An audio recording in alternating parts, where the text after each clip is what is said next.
तो जय हिंद मेरे प्यारे बच्चों, अगर अभी भी हर वर्ड क्लास 12th में पढ़ते हैं तो इस वीडियो को बिल्कुल स्किप मत कीजिए, ठीक है। अगर आपने इस वीडियो को स्किप करेंगे तो अपने बोर्ड एग्जाम के नंबर को स्किप कर देंगे, इसीलिए वीडियो को ध्यानपूर्वक पूरा देखिएगा, क्योंकि इस वीडियो में बताया जाएगा आपको केमिस्ट्री में सबसे वीवीआई ऑब्जेक्टिव क्वेश्चन, वो भी एकदम 30, ठीक है। तो वीडियो को लास्ट तक जरूर देखिए, है मेरा हाथ जोड़ के निवेदन है, ठीक है। उससे पहले आप लोग वीडियो को लाइक एंड चैनल को सब्सक्राइब कर दीजिए। चलिए पहला नंबर क्वेश्चन में चलते हैं, जो कि इसमें क्या पूछा जा रहा है कि गैसों का वास्तविक व्यवहार किस दाब पर अधिक विचलन दिखाता है, तो वह अधिक दाब पर ही दिखाता है। क्या आपका क्वेश्चन में ही आंसर छिपा हुआ है, क्या क्वेश्चन में ही आंसर है, तो ठीक है। आपका ऑप्शन नंबर सी यहाँ पर राइट आंसर हो जाएगी। चलिए नेक्स्ट क्वेश्चन में चलते हैं, जो कि इसमें पूछा जा रहा है कि कोलाइड कणों का आकार कितना होता है, तो कोलाइड कणों का आकार होता है 1 से 1000 nm, क्या 1 से 1000 nm होता है। आपका ऑप्शन नंबर 20 यहाँ पर करेक्ट आंसर हो जाएगी। चलिए तीसरे नंबर क्वेश्चन में चलते हैं, उसमें जो कि पूछा जा रहा है कि विद्युत अपघटन में कैथोड पर क्या होता है, तो एकदम मोस्ट वीवीआई ऑब्जेक्टिव है। तो विद्युत अपघटन में कैथोड पर हमेशा ही आपचयन होता है, क्या अपकरण होता है, अपकरण को ही आपचयन कहते हैं। तो आपका ऑप्शन नंबर 20 यहाँ पर राइट आंसर हो जाए। अगर आपसे पूछा जाता है कि एनोड पर क्या होता है, तो एनोड पर हमेशा ही उपचयन होता है, मतलब ऑक्सीकरण, ठीक है। एनोड पर हमेशा ही ऑक्सीकरण होता है। तो आपका ऑप्शन नंबर यहाँ पर 20 यहाँ पर करेक्ट आंसर हो जाएगी।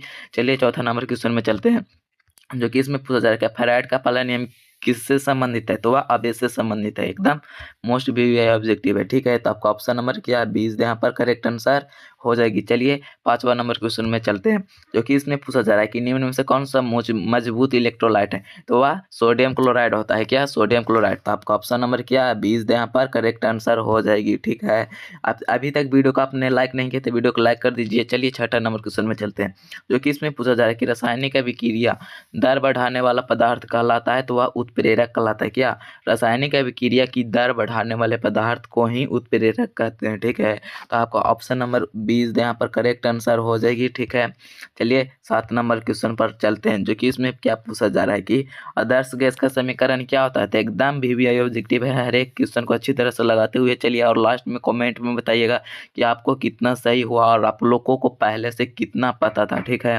तो इसका राइट आंसर हो जाएगा बी, क्या पीवी बराबर एनआरटी होता है, क्या पीवी बराबर एनआरटी होता है। तो आपका ऑप्शन नंबर 20 यहाँ पर करेक्ट आंसर हो जाएगी। चलिए 8 नंबर क्वेश्चन में चलते हैं, जो कि इसमें पूछा जा रहा है कि निम्न में से कौन ठोस विलयन का उदाहरण है, तो ठोस विलयन का उदाहरण यहाँ पे पीतल हो जाएगा, क्योंकि पीतल एक प्रकार का ठोस है, अगर आप उसे पटकेंगे तो वह नहीं टूटेगा ना फूटेगा, ठीक है। तो आपका option number 20 A is the correct हो जाएगा, क्योंकि धुआं दूध ऐसा वो स्पर्श करने वाला है, ठीक है। तो आपका option number A is the correct answer यहाँ पर हो जाएगी। चलिए 9 नंबर क्वेश्चन में चलते हैं, जो कि इसमें पूछा है कि एल्कीन का रासायनिक सूत्र क्या होता है, तो एकदम मोस्ट ऑब्जेक्टिव वीवीआई और सिंपल आ चुका है।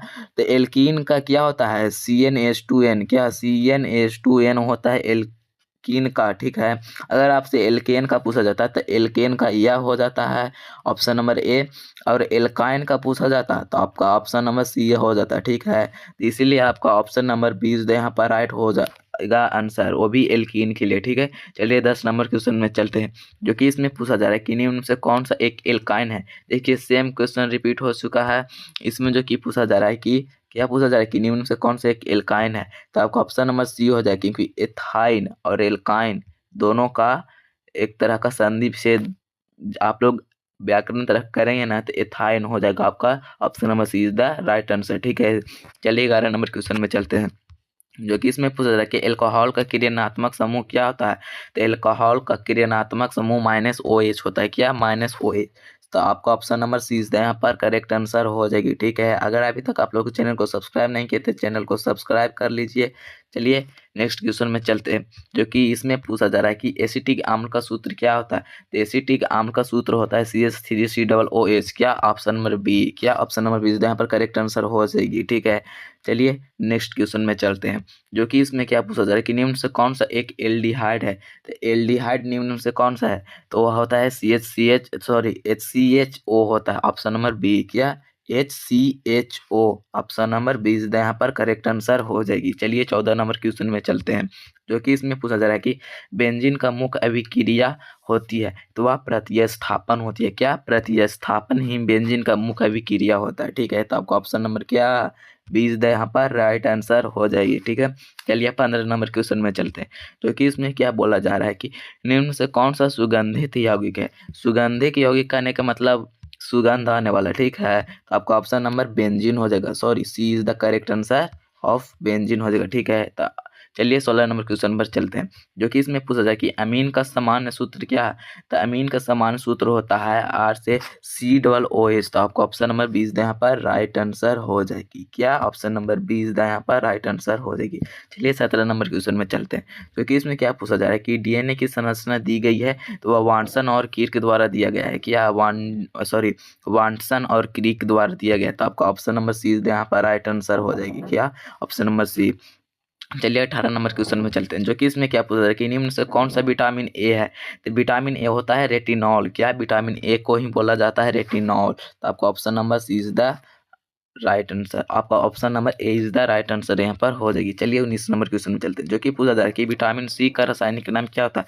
तो एस्कॉर्बिक एसिड होता है, उसे की जो कि एस्कॉर्बिक अम्ल भी बोलते हैं। तो आपका ऑप्शन नंबर 20 यहाँ पर राइट आंसर हो जाएगी। चलिए 20 नंबर क्वेश्चन में चलते हैं, जो कि इसमें क्या बोला जा रहा है कि साबुन का जलीय विलयन होता है तो वह क्षारीय ही हमेशा होता है। क्या क्षारीय होता है। तो साबुन का जलीय विलयन हमेशा क्षारीय होता है। तो आपका ऑप्शन नंबर क्या, तो आपका ऑप्शन नंबर यहाँ पर 20 द करेक्ट आंसर हो जाएगी। चलिए 21 नंबर क्वेश्चन में चलते हैं, जो कि इसमें पूछा जाए कि डिटर्जेंट कठोर जल में क्यों प्रभावी होते हैं।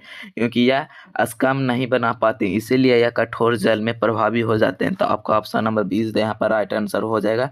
चलिए 22 नंबर क्वेश्चन में चलते हैं, जो कि इसमें क्या पूछा जाए कि निम्न से कौन सा बहुलक है। तो स्टार्च ही है जो एक प्रकार का क्या बहुलक है। तो आपका ऑप्शन नंबर क्या 20 यहाँ पर राइट आंसर हो जाएगा।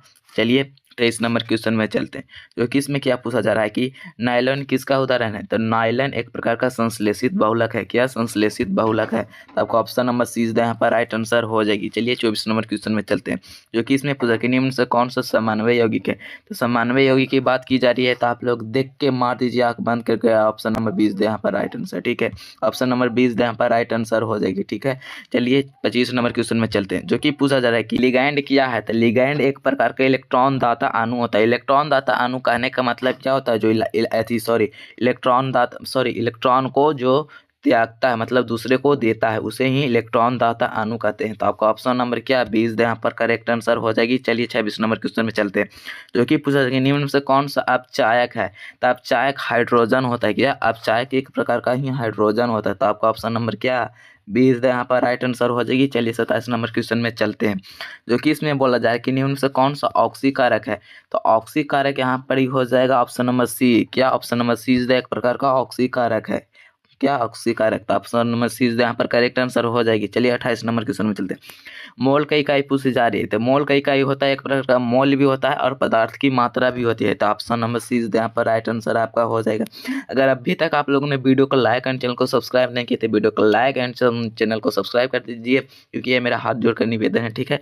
चलिए 29 नंबर क्वेश्चन में चलते हैं, जो कि इसमें पूछा जा रहा है कि एक मोल में कणों की संख्या कितनी होती है।